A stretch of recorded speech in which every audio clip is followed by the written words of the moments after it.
परिवार का सहारा बननी थी, तो अपने भाई बहनों को उन्होंने भाई बहन की तरह नहीं बल्कि अपने बच्चों की तरह स्नेह दिया। वो बताती भी थी कि जब वो एक मराठी फिल्म में काम कर रही थी अपने करियर के शुरुआती दिनों में, स्ट्रगल के दौर में, तो उस फिल्म में उन्होंने देखा कि एक छोटे बच्चे का भी कुछ रोल था और उसके लिए कुछ कपड़े बुलाए गए थे। तो वो कपड़े उन्हें बहुत पसंद आए थे, तो उन्हें ख्याल आया कि फ़िल्म के बाद तो ये किसी काम के इनके नहीं होंगे, तो क्यों ना मैं इन्हें अपने बाढ़ मतलब पंडित हृदयनाथ मंगेशकर उनके लिए ले जाऊं। मगर वो जो दिल किसी के में अपने फिल्म अपने परिवार के लिए होता है, उस दिल की भावनाएं हर कोई नहीं समझ सकता, तो वहाँ पे उन्हें उसके लिए मना कर दिया गया था। वो दिन था और उसके बाद का वो दिन था कि वो जो चाहे अपने भाई बहनों को दे सकती थी, खुद किसी से मांगे बगैर। मगर देखिए, एक प्रसिद्ध व्यक्ति के भाई या बहन होने के फायदे ही नहीं होते, नुकसान भी होते। और जो लोग पंडित हृदयनाथ मंगेशकर जी की प्रतिभा से परिचित हैं, वो मेरी इस बात से सहमत होंगे कि हिंदी फिल्म इंडस्ट्री ने उन्हें सही मौके नहीं दिए। जैसे कि मैंने पहले भी बताया कि राज कपूर जी ने लगभग साइन ही कर लिया था उनको सत्यम शिवम सुंदरम के लिए और फिर चॉइस बदल दी। ऐसी कई बार चीज़ें हुई। तो ये इसलिए नहीं हुआ कि उनमें प्रतिभा की कोई कमी थी, क्योंकि आप उनके मराठी कॉम्पोजिशन सुनिए।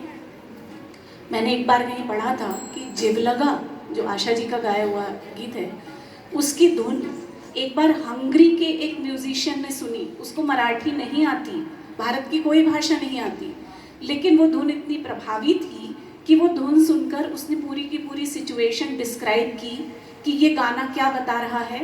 ये एक अकेली महिला की पीड़ा बता रहा है, वो किस तरह अकेली पड़ गई है और किस तरह वो परेशानियों में है।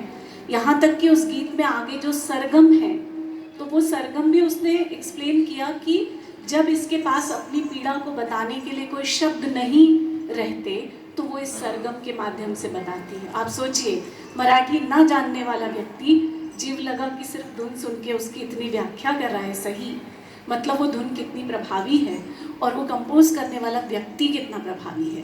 लेकिन ये जो इंडस्ट्री है, तो यहाँ नाम चलता है, एक नाम मशहूर हो गया तो उसको लो, तो ये म्यूजिक डायरेक्टर मशहूर हैं तो उन्हीं को लो, तो वैसा। बहरहाल, एक फिल्म जिसे लता जी और पंडित हृदयनाथ मंगेशकर जी ने मिलकर प्रोड्यूस किया था, क्लासिक्स में मानी जाती है और उसका संगीत बहुत ही हृदय स्पर्शी है, गुलजार साहब के लिरिक्स।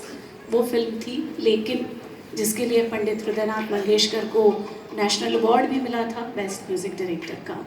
लेकिन का ये कॉम्पोजिशन है और कठिन गीतों में से एक है। अनुश्री बहुत पॉपुलर चुन सकती थी, यारा सीली सीली आमतौर पे गाया जाता है, इजीली वो ये गा सकती थी, पर उसने ये कठिन कॉम्पोजिशन चुना है जो एक शास्त्रीय बंदिश पर आधारित ये गीत है। तो आप इसे सुनिए और उसे सराहिए।